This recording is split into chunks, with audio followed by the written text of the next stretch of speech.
안녕하세요. 꿈의 가족 여러분, 금요일 아침 묵상입니다.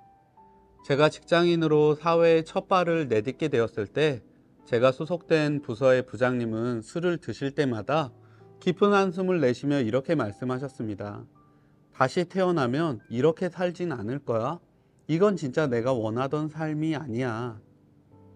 능력 있고 모든 것을 다 가진 듯 보였던 부장님의 읊조림은 당시 제게는 이해가 안 되는 어색한 것이었습니다. 대체 무엇이 결핍되었길래 술자리만 가면 깊은 한숨을 내쉬는 것인지 이해할 수가 없었던 것이죠. 그런데 그와는 사뭇 상황이 다른 한 사람을 보면서 제 생각은 정리되기 시작했습니다. 그 사람은 제 신학교 동기였던 목사님이에요. 그는 가진 게 없었지만 누군가의 어려움을 그냥 지나치지 못했습니다. 어린 나이에 부모님이 돌아가셨고 억척스럽게 삶을 살아냈지만 그에게 남은 건 치유되지 않는 질병의 고통뿐이었죠. 지금도 여전히 가난한 개척교회의 목사인 그는 곧 교회를 잃을 위기 가운데 있습니다. 하지만 여전히 그는 하나님의 부르심을 붙잡고 그 자리에 있습니다. 다시 태어나도 그 삶을 감사함으로 받아들일 사람처럼 모든 것이 하나님의 은혜라고 고백하며 하루하루를 살아내고 있죠. 이 두 사람의 모습은 세상이 볼 때 성공과 실패의 모습으로 평가할 수 있을 것입니다. 부장님의 모습은 성공이고 목회자의 모습은 실패라고 정의 내릴 수 있을 것이에요. 그런데 정작 두 사람은 자신의 삶을 다르게 평가하고 있습니다. 하나님이 없이 세상의 성공을 따르는 사람은 오늘의 삶이 불행하다고 평가하고 있습니다. 하지만 하나님과 동행하는 사람은 오늘의 고단한 삶을 감사로 여기고 있죠. 여러분이 보시기에 누가 성공한 삶으로 보이십니까? 진정한 인생의 성공은 무엇일까요? 저는 비록 힘들고 고단한 삶이지만 후자의 삶, 하나님과 함께하는 삶이 진정한 성공의 삶이라고 생각합니다. 전 제 동기 목사님의 인생을 하나님이 방관하지 않으실 것이라 믿습니다. 사랑하는 꿈의 가족 여러분, 오늘 우리가 살펴볼 하나님의 사람 엘리사도 그런 사람이었습니다. 그는 엘리야가 떠나가라고 말했을 때 엘리야의 곁을 지켰고 주님과 함께 고난 가운데 머물기를 기뻐하는 사람이었죠. 그래서 그런 엘리사에게 하나님이 주신 은혜는 무엇이었습니까? 그것은 바로 늘 하나님이 함께 하신다는 것을 보여주시는 은혜가 있었습니다. 오늘 본문에서처럼 엘리사의 말을 따라 기적을 베푸셔서 그 말이 헛된 것이 되지 않도록 만들어 주신 것이에요. 오늘 본문에서 하나님은 엘리사의 말이 하나도 바닥에 떨어지지 않도록 인도하여 주십니다. 가난한 선지자 학교의 교장으로 섬기던 그에게 먹을 것을 채우시고 위기를 기회로 바꾸심으로 그의 말에 힘을 더하여 주신 것이에요. 그의 말에 능력이 있다는 것을 하나님께서는 직접 보여주신 것입니다.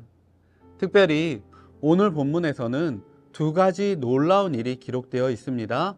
하나는 독초가 들어간 국에 독을 제거한 것이고 다른 하나는 적은 음식으로 많은 이들이 나누어 먹고 남게 하신 것입니다. 먼저 독이 든 식물로 음식을 만든 이야기에서 엘리사가 한 말은 이것이었습니다. 본문의 38절 말씀입니다.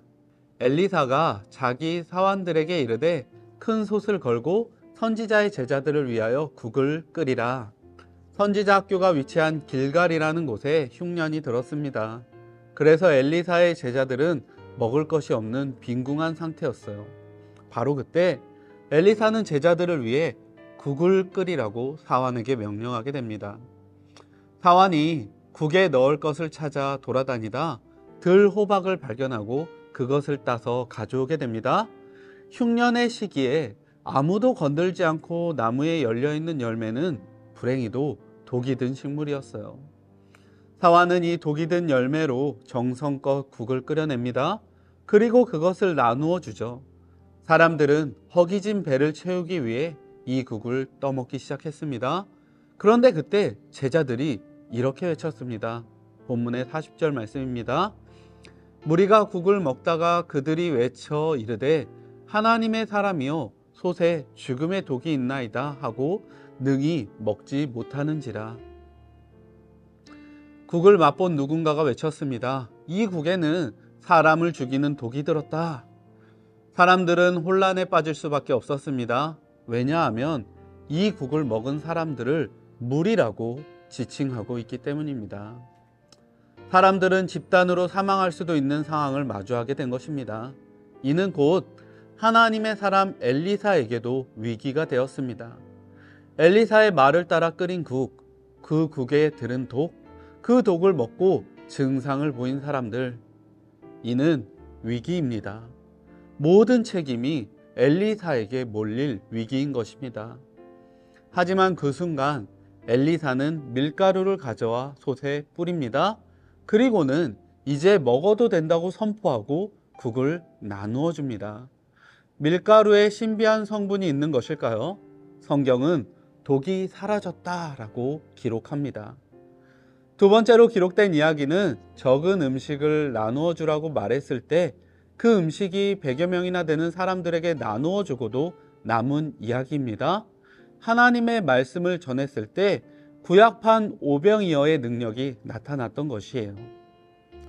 사랑하는 꿈의 가족 여러분, 하나님의 사람 엘리사가 하나님의 마음으로 말했을 때 하나님은 그의 말을 바닥에 떨어지지 않게 하셨습니다. 사실 하나님이 이렇게 하신 경우가 엘리사가 처음은 아닙니다. 사무엘이 하나님께 자신의 삶을 기꺼이 내어드렸을 때 하나님은 사무엘의 삶을 축복하시며 이렇게 말씀하셨어요. 사무엘상 3장 19절 말씀입니다.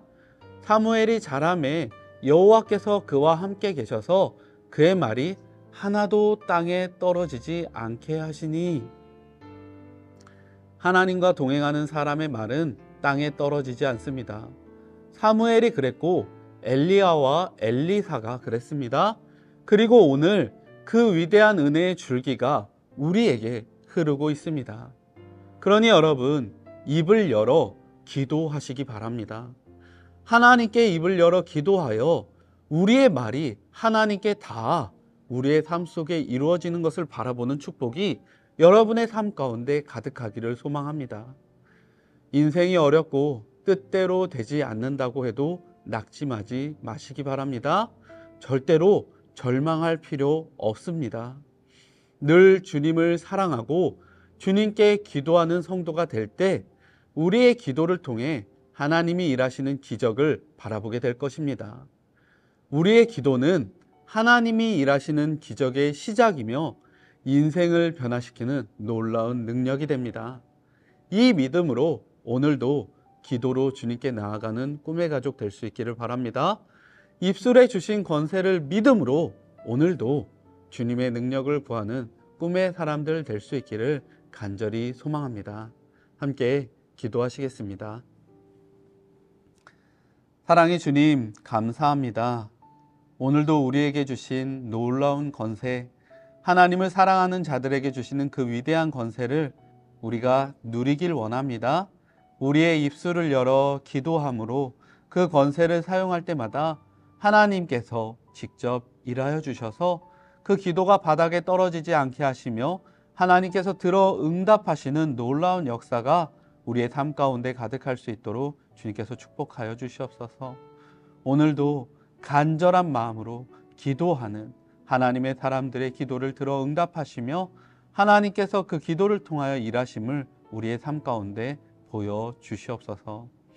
우리와 함께 하시며 우리의 기도를 들어 응답하실 그 주님의 은혜를 기대합니다. 주님 함께하여 주시옵소서. 살아계신 주 예수님의 이름으로 기도드립니다. 아멘. 기도를 멈추지 마.